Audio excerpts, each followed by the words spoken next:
Garp, em seus últimos momentos, dá a última ordem para seus discípulos, e Kobe mostra o porquê é o futuro da marinha. Mas que capítulo, hein, galera? Cheio de momentos fodas e emocionantes. Mas chega de enrolação e bora para o capítulo. O capítulo começa com um flashback da época que o Kobe e o Helmeppo ainda estavam no início de suas jornadas na marinha, e mostra o Garp dando uma aula para uma turma de novatos, onde está até o Prince Bruce.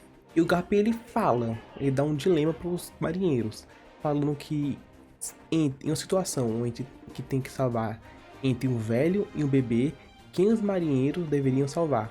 E o Kobe responde que ele iria sacrificar para salvar os dois, mas Garp joga um pincel nele e fala que ele tem que deixar o velho para trás e salvar o bebê, já que o velho não tem muito tempo de vida e o bebê e o Kobe devem viver, pois eles são o futuro.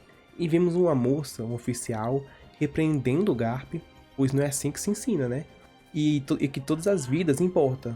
E rapaz, Garp é matador de idosos confirmado. Mudamos de núcleo e vemos que no incidente de Amazon Lily, onde a marinha tentou capturar a Boa Hancock e apareceu tanto o Barba Negra quanto o Rayleigh, e a gente vê o Teach querendo levar 800 soldados da marinha e um navio de guerra como reféns, que deve ser para fazer aquela negociação de fazer Hatinosu um país oficial e fazer dele um rei. Mas o corpo intervém e fala que ele deve levar somente o Kobe no lugar desses 800 soldados, pois o Kobe tem uma certa fama e uma reputação maior e deve valer mais do que esses soldados. E é foda ver um vice-almirante lá só olhando sem fazer nada com cara de tacho. Mas eu entendo também, pois um vice-almirante e o Kobe sozinhos contra o Tite e seu bando não tem chance nenhuma. O capítulo volta para Hatinosu nos dias atuais e vemos que o Avaro Pizarro está se preparando para atacar o navio do Garp. Enquanto isso, os Randos entram em desespero, pois não conseguem fazer nada. E a gente vê ainda o Garp deitado no chão depois daquele soco que ele recebeu na cara do Aokiji. E ele fala para os seus 3 alunos que eles podem sim salvar o navio. E ele fala que enquanto ele cria uma abertura, o Kobe deve se encarregar de destruir a mão gigante do Pizarro. Enquanto isso, o Prince Bruce vai fazer algo para impedir que os destroços caiam no navio. E o Helmeppo, enquanto isso, o Helmeppo vai dar cobertura para os dois. E assim se inicia o plano. E vemos que os Random subestimam demais os 3, falando que sem um Garp eles são nada. E também vemos o Bruce conversando com o Kobe, falando que se o Kobe tinha alguma coisa para fazer contra aquela mão gigante, e o Kobe falou que iria tentar. E a gente percebe ao longo desses capítulos que o Prince Bruce meio que tem os ciúmes do Kobe, pois o Kobe, querendo ou não, é o favorito do Garp. E o Garp falou diversas vezes que o Kobe é o futuro da marinha. E a gente vê que o Prince Bruce tem uma desconfiança no Kobe, pois ele não vê no Kobe o que o Garp vê. E a gente vê que um Random atira uma bola de canhão no Kobe e o Helmeppo tenta fazer algo. E aqui não fica claro o que acontece, se ele cortou a bola de canhão ou se ele errou, mas usou seu corpo como escudo. E a gente vê o Garp se levantando e vemos o Aokiji na frente dele. E ele fala pro Garp que ele não pode andar muito, pois está com ferimentos graves. E o Garp retruca falando que aqueles ferimentos dele são superficiais. E eu acho que uma espadada no bucho não é superficial não, mas ok. E vemos o Aokiji falando que estava preocupado com o Garp, mostrando mais uma vez que o Aokiji não está lutando com tudo e que estava se contendo. E Garp mais uma vez responde ele, falando que ele é ingênuo, e como lá no começo da luta entre os dois, o Garp fala que quem hesita acaba perdendo. E temos um feito absurdo de velocidade do Garp, que ele vai com tudo para cima do Kuzan, o pegando até de surpresa, e assim derrubando mesmo, e vemos que ele continua indo em alta velocidade para cima da caveira. E o Pizarro começa a tremer na base, pois ele vê o Garp indo com tudo pra cima dele.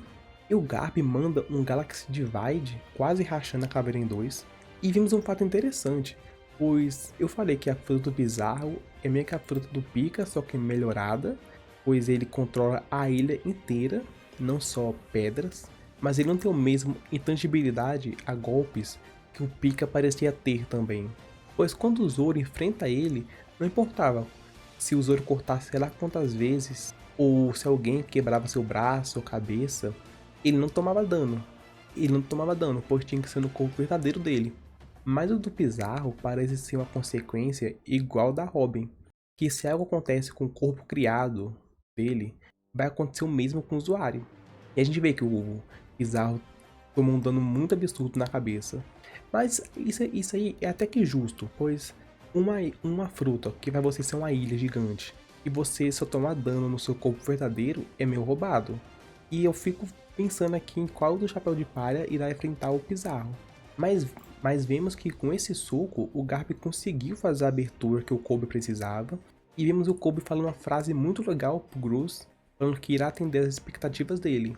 Meio que eu falei que o Gruz ele meio que não tinha uma fé no Kobe. E vemos que o Pizarro, ainda acordado, não desistiu e tenta mais uma vez atacar o navio.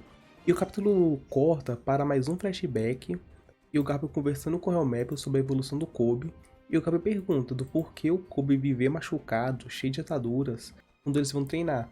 E o Helmeppo fala que o Kobe, por se achar alguém sem talento para lutar, ele então se dedica 200 vezes mais para se tornar assim um marino poderoso, para assim conseguir proteger as pessoas. O Helmeppo fala pro Garp que o Kobe, além de treinar com o Garp, ele treina por fora, socando um navio de guerra da marinha lá no lixão, assim como o Aokiji e o Garp fazia. Mesmo com suas mãos sangrando de dor, o Kobe continua treinando, continua socando para se ficar mais forte. E isso é algo muito legal de se ver, pois desde sempre muitos subestimam o Kobe, falando que ele nunca vai ser o rival do Luffy e tudo mais. Mas eu nego isso, pois e que a evolução dele é forçada, sendo que o cara treinou 2 anos com Garp, igual um condenado, dando tudo de si. E eu digo que ele treina igual o Zoro em nível de intensidade e pode ser até mais, ele dedica 200 vezes a mais. E também tem aquilo que socar um navio de guerra da marinha, que é enorme, com a mão crua, não deve ser fácil não, pois até o próprio Aokiji demorou para fazer. E olha que o Kobe, naquela época que ele estava treinando, ele era mais novo que o Aokiji. O Kobe tinha 16 anos, o Aokiji deve ter mais de 20 anos. E é aquilo que o que limita o Kobe é ele mesmo, pois o Kobe ele tem muito essa... Ele não tem tanta confiança nele mesmo. Isso limita muito ele. O Kobe ele pode ser tipo a pessoa mais forte, que ele ainda assim vai ter dúvida dele mesmo. Que o Pizarro, quando falou que destruiu aquele navio, o Kobe entrou em desespero, pedindo para parar, ou quem irá salvar aquele navio. E quando o Garp falou que ele consegue salvar aquele navio, ele tentou. Ele foi, porque alguém mostrou confiança que ele consegue. Foi a mesma coisa com o Luffy. Quando o Kobe estava no bando da Álvida, preso, sendo escravizado, o Luffy falou que ele consegue sim entrar na marinha, seguir seus sonhos. E isso foi estopim pro Kobe se rebelar contra a Álvida e tentar entrar na marinha. Ele conseguiu. O dia que o Kobe parar de duvidar dele mesmo, ele vai ficar absurdo e forte. Mas voltando para a luta, o Kobe ele se prepara para destruir a mão. E em uma página linda, vemos ele desferindo o seu primeiro golpe nomeado, Honest Impact, Impacto da Honestidade, com seus punhos vazando o hack, que muitos acharam que era hack do rei, mas tá mais para hack do armamento avançado. Eu não duvido que o Kobe tenha hack do rei, que deve ser mostrado mais para frente. Mas com esse golpe o Kobe conseguiu quebrar o braço de pedra do Pizarro. O mesmo grita de dor, deve ter até quebrado o braço verdadeiro dele, reforçando ainda mais o que eu falei lá do ter a mesma fraqueza da Robin. E eu sempre acreditei no Kobe. Vídeo passado geral metendo pau nele, xingando ele e eu que defendi ele e com razão. Kobe é um personagem que não tem uma evolução extrema, igual o Luffy, em poucos meses é em Yonkou, mas o Kobe evolui rapidamente também, pois ele já é um capitão da marinha, coisa que o Smoker com 30 anos de idade era pra estar em Skip. Todos ficam chocados com todo esse poder do Kobe. Até o Prince Cruz questiona se o Kobe tinha aquele poder todo esse tempo, pois destruir uma mão que era maior do que uma montanha não é pra qualquer um não. E a gente vê o Prince Cruz usando seu poder de argila, parando os destroços de cair no navio, E algo curioso, que esse poder do Prince Bruce que ele usa, que é Teia de Argila, o nome, parece muito com o golpe do Doflamingo. E tá rolando uma teoria de que o Prince Bruce é filho do Rocinante, que é irmão do Doflamingo, que realmente parece muito. E o que reforça mais isso, é ele usar o mesmo golpe do tio, praticamente. Além do mais, o nome Gruz é uma ave que lembra muito um flamingo, que é a ave que representa o Flamengo e tudo mais. E vemos Helmepo salvando Kobe, que estava caindo. E eu tenho que falar que eu acho muito legal essa amizade entre os dois. O Kobe e o Helmepo no começo do anime, o Helmepo estava apontando uma arma à cabeça do Kobe. Aí tem aquilo que depois que o Morgan foi derrotado e tudo mais, o Kobe meio que deu a vida para ajudar o Helmepo, apontando uma arma para toda a marinha. Assim, mostrando que o Helmepo criando confiança, amizade com Kobe, treinando junto. Essa foi uma amizade muito bem construída, na minha opinião. E vemos a Tashigi ligando pro Garp pedindo pra ele voltar, já que tá todo mundo no navio, e só volta ele. E o Garp fala para eles ir embora sem ele, pois ele vai ficar para trás, pois eles são o futuro da marinha. Isso é meio que um paralelo com o começo do capítulo, onde o Garp fala com o Kobe, falando que o Kobe deve salvar o bebê, não o velho, pois o velho já viveu muito mais tempo e o Kobe e o bebê eram o futuro. E na última página a gente vê que o Garp tá caído no chão, empalado com gelo, com estaca de gelo enorme na barriga ou no ombro, perto do peito, e rodeado dos comandantes do Barba Negra. Adentro, a gente vê o São Wolf e rapaz, é herói quem tirou ele da água tão rápido assim. Merece uma promoção, esse cara. Mas vemos o Garp gargalhando de rir, mesmo em seus momentos finais, assim como todos os Day. E o rosto do Aokiji escondido, não sabemos como ele tá, mas parece que ele tá chorando e o gelo meio que tá congelando as lágrimas dele, pra ninguém desconfiar.